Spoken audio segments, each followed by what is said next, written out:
असं आरोग्य निरोगी राहण्यासाठी तुम्हाला मी शुभेच्छा देतो। आपल्या शाळेतील कोणताही विद्यार्थी आजारी पडू नये अशी या ठिकाणी अपेक्षा करतो आणि थांबतो। सगळ्या नाडी चेक करायची, नाडी चेक करते चालू आहे का व्यवस्थित, नाडी चालू आहे म्हणजे तो एकदम नॉर्मल स्थितीमध्ये आहे, बरोबर। त्याला सपाटीला आणले आपण, नाडी चालू आहे म्हणजे त्याची क्रिया सगळी ओके आहे, बरोबर। आता यानंतर काय करायचंय, तो एकदम सुन्न पडलेला आहे व्यक्ती किंवा एखाद्या व्यक्तीला उचलू शकत नाही आपण आणि त्या व्यक्तीला हलवणं गरजेचं आहे आणि स्ट्रेचर तर आपल्याला अवेलेबल नाही आणि त्या व्यक्तीला हलवायचे आणि 4-5 जण आपण आहोत, त्याला उचलायचं कसं ते एक प्रात्यक्षिक तुम्हाला दाखवतो। आपल्याकडे समजा अवेलेबल झाली काय, एक दोरी अवेलेबल झालेली, फक्त त्या दोरीच्या सहाय्याने त्या व्यक्तीला काय करणार आपण, 4-5 मुलं किंवा तिथले हजर असतील त्या व्यक्ती काय करतील, उचलून त्याला दुसऱ्या ठिकाणी नेऊ शकतात। एक कृती पहा, नागमोडी काय करायचंय,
ठिकाणी पाणी जास्त प्रमाणात उपलब्ध असल्यामुळे कारखान्याचं जे पाणी सोडलं जातं नाल्यांना, ओढ्यांना वगैरे,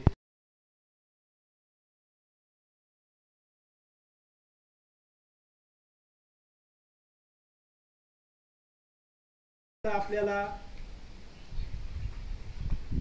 या कार्यक्रमामध्ये हा तर कार्यक्रम चालू असताना आपण RSP अंतर्गत सर्वोदय सरांनी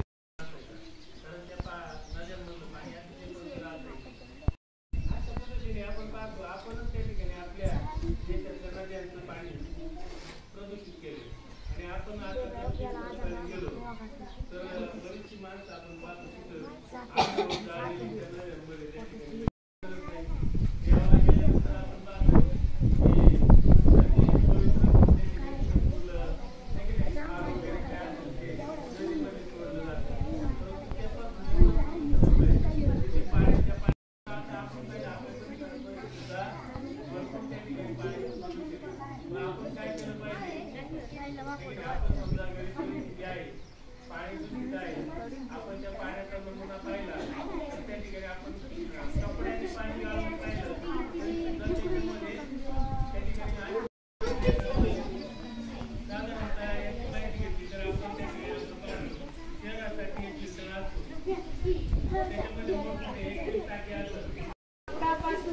पिशवी तयार करणे म्हणजे कापड म्हणजे ते कोणताही कापड असू द्या, जुनं कापड असू द्या किंवा नवीन आपल्याला जे उपलब्ध होईल ते जे उपयोगी आहे ते न वापरता समजा आपल्याला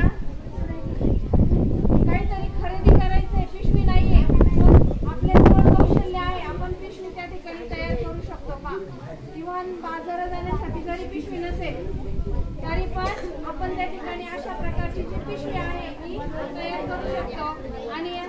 मुलांनी अतिशय छान आणि सुंदर अशा प्रकारे जी पिशवी आहे ती पिशवी त्या ठिकाणी तयार केलेली आहे. या सर्व विद्यार्थ्यांचं